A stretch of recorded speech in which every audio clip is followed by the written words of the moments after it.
I'm honored to be here tonight to introduce a music icon. As a little girl, grew into his music. I, like millions around the world, tried to mimic his unique and thrilling singing and dancing. He's still doing it. But today what I'm trying to mimic is his passion for helping others. It is an example for all of us. He believes we can really change the world. And he's doing it.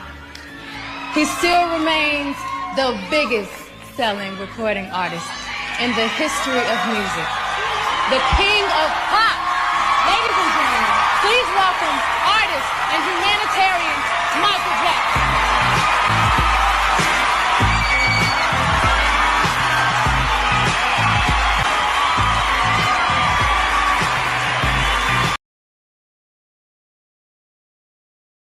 Hi, my name is Tina. I'm a graduated journalist, professional dancer, and an animal rights activist.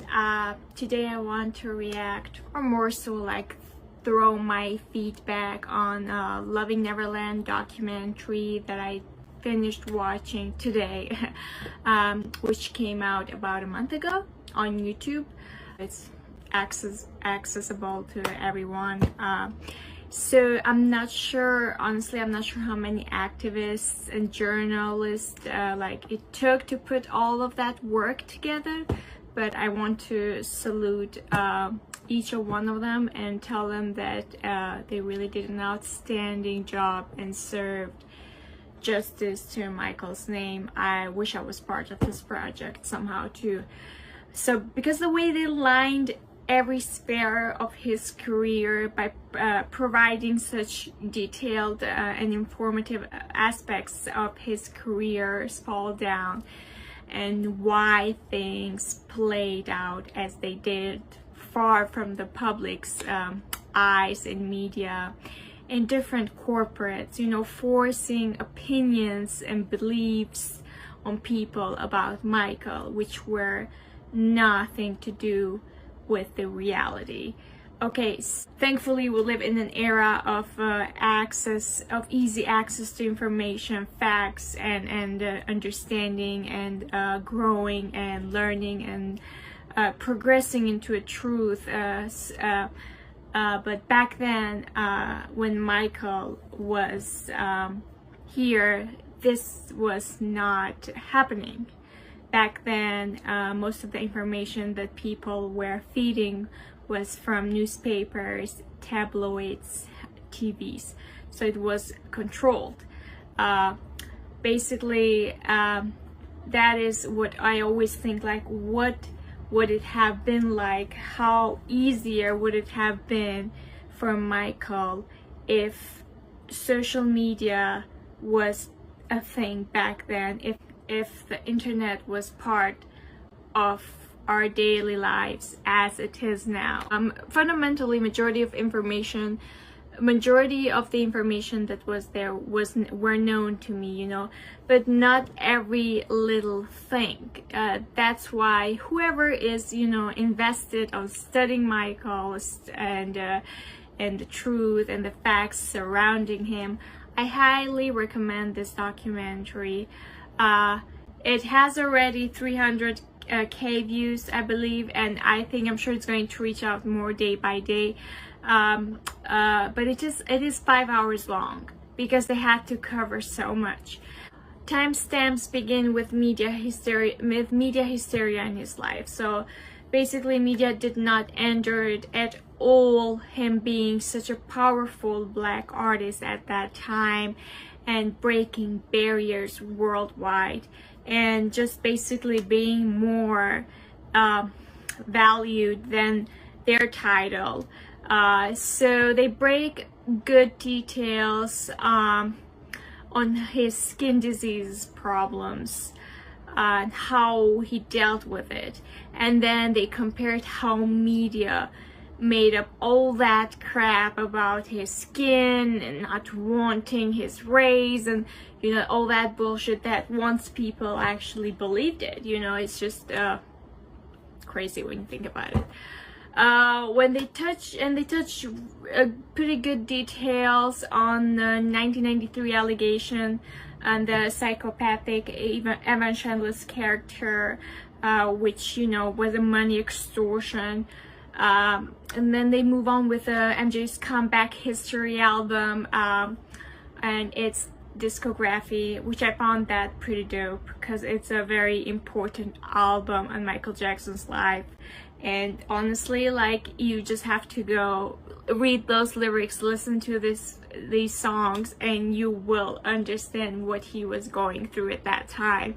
Yeah, that was his platform, that was his Instagram story, that was, you know, his Twitter. So it's just amazing, you know. It's wow. I mean, yeah, that album just is like, when that I just want to mention when that shitty lame ass film in HBO came out, and everything, wherever I was turning my head, it was people talking about that shit because it was of the Me Too movement, fancy going on.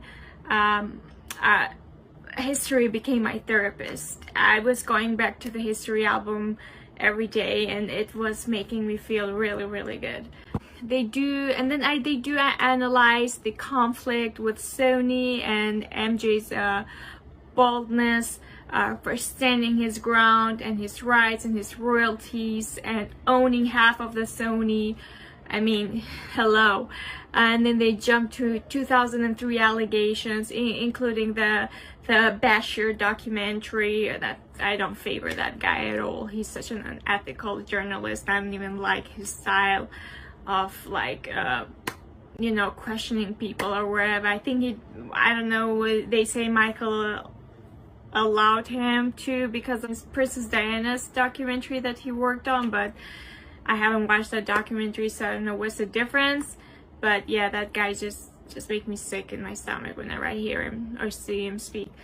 And they introduce very well the viewers of the lame losers Arvizo family, and then they do a stunning job proving how 205 trial was a media trial and how certain journalists were so nasty. Oh my god, like, I wasn't even like aware of that. Like, I didn't even know that how some journalists would actually address that issue and what they would say, what kind of words they would use.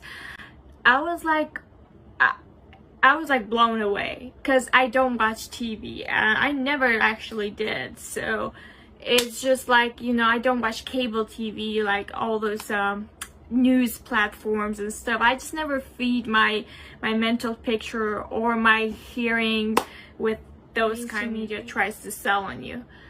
Okay, those journalists were so nasty, so gross, and this involvement, and ugly, unethically ugly, you know, like, it's just, it does make me sick on my stomach, honestly, because I've studied journalism myself, and I know how easy it is to manipulate, you know, the stories and titles and everything. It's just like, I see that and I'm like, oh my god, you're doing this to a king of pop, to the greatest philanthropist, like, you are using this, like, it's just so lame. I just, oh.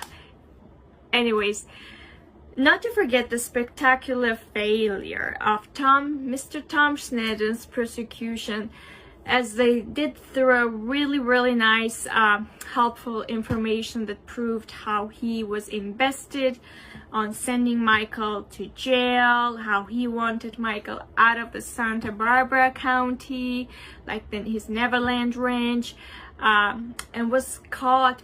Tom Sneddon was caught on court for falsifying evidence during the trial. You know, like, that might sound like falsifying evidence. Yes, like, look it up and you will see, or maybe I'll have to bring more detailed information about that. I was gonna do a whole video with Patricia, that vegan lawyer, because usually we cover Michael Jackson's phases in his career together. But yeah, it's crazy how he got away with it. So then they show the verdict of Michael's being proven, you know, being found not guilty of all these crap allegations, proven innocent. And they did and what I did specifically enjoy to see was the aftermath after the trial of media scrutiny the mockery and humiliation by different celebs Michael Jackson faced, you know, like, which I despise. You know, let me just make myself clear where I stand here. I despise all the celebrity Hollywood culture.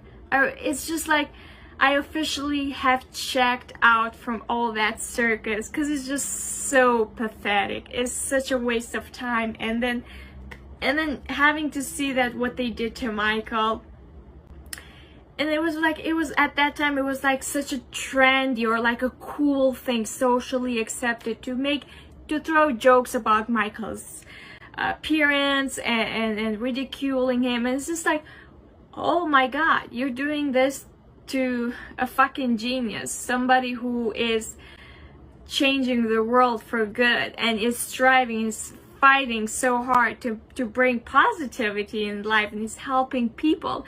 And then you're trying to make yourself look cool by doing that. Just like, no, I'm not gonna F with that. Anyways, and then there's so many statements of different witnesses that's you know, spoke of his philanthropic work and the personal cases that he actually helped people, you know, emotionally when they were in distress.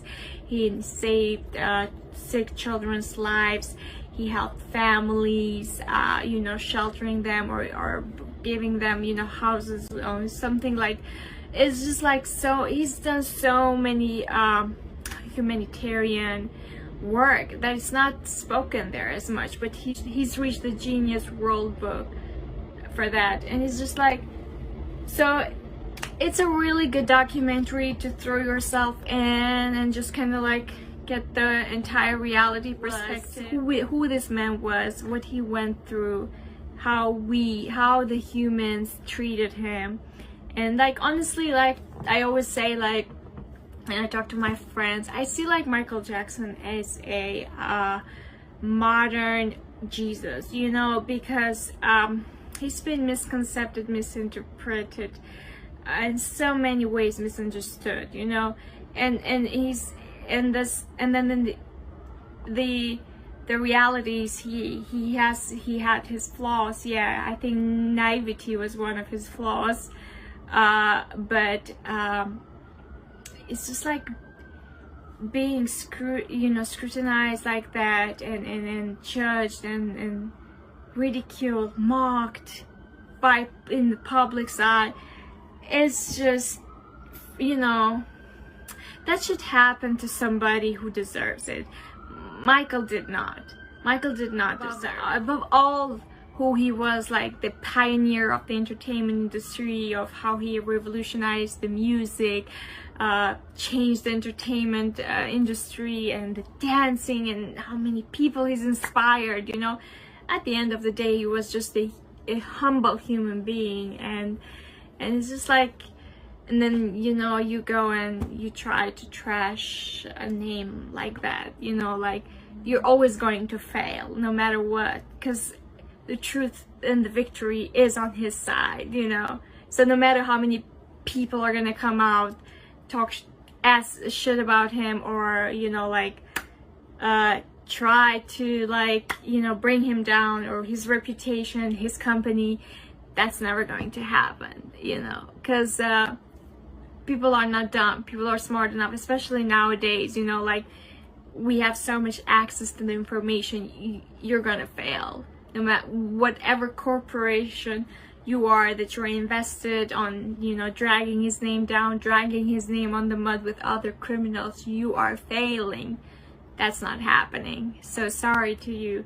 But anyways, if you have time, watch Loving Neverland. That's my feedback. Oh yeah, one thing I want to mention is that I wish they would have like touched more his life after the 205 trial, because it changed a lot. Michael did not live for a time in US, and then he came back and lived in Vegas a little bit, and then how he was forced to, this is it, he did not want to do the concerts, but he was forced to that because of his debts and stuff. And I wish they would have touched, like, there's a lot of good information on Remember the Time by Bill Whitfield, the security of Michael Jackson, who published the book at that time. You know, the security at that time of Michael Jackson, who published the book after Michael Jackson's death. And it's like a good information there to like open up to the public. I wish they would have touched more of that, how they forced this decision on him, people who worked for his company, how they stole from him, and yeah, how everybody like took advantage of him. You know, it's not just everyone who was around him was a good person too. So basically they saw him as a money machine, and they were fighting who is using him first. So I wish they would have touched that a little bit more. And then his death is not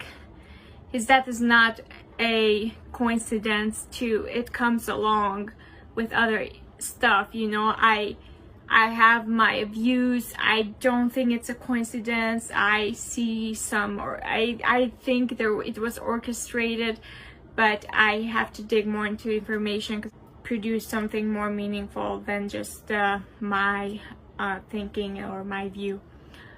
Thank you again for all of you activists, moonwalkers who do the work every day. I'm part of you. I do my work every day too, but we have to keep this legacy alive. We have to keep this man's message alive, and we cannot you know, we cannot let them step on it. Anything for money. Anything for money. Lie for you, die for you. I sell my soul to the devil. This is exactly why we call Michael Jackson the king of pop. If it wasn't for Michael Jackson, I would never have ever performed. He's made such an impact on my life and every performer's life. Michael Jackson, I love you. We all love you. I want you to give it up for the king of pop, Michael, Michael, Michael, Michael, Michael, Michael Jackson. Congratulations. Diamond Award.